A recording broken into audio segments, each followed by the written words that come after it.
Hello everyone, happy weekend అందరికీ. ఇదైతే Saturday sunset అవుతున్న క్లిప్ అనమాట. బాగుందని యాడ్ చేశాను. నెక్స్ట్ అయితే మేము సినిమాకి వెళ్దాం అనుకున్నాం. సో వెంటనే రెడీ అయిపోయి డిన్నర్ చేసేసి స్టార్ట్ అయిపోయామన్నమాట.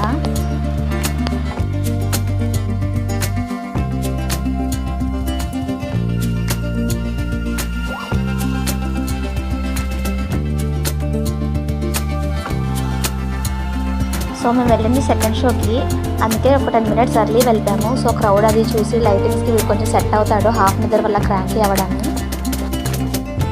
ఇంకా లోపలికి వెళ్ళిపోయాము. హౌస్ఫుల్ అనమాట, ఇంత క్రౌడ్ ఉన్నారో. నెక్స్ట్ 15 minutesకి అయితే నిద్రపోయాడు అనమాట. సో ప్రాబ్లం అవ్వలేదు మూవీ చూడడానికి. ఇంకా మీరు ఎంతమంది మూవీ చూసారో, మీకు ఎలా అనిపించిందో కామెంట్ సెక్షన్లో కమెంట్ చేయండి. ఈ వీడియో మీకు నచ్చితే లైక్ చేయండి, అలాగే ఛానల్ని సబ్స్క్రైబ్ చేసుకోండి. బాయ్.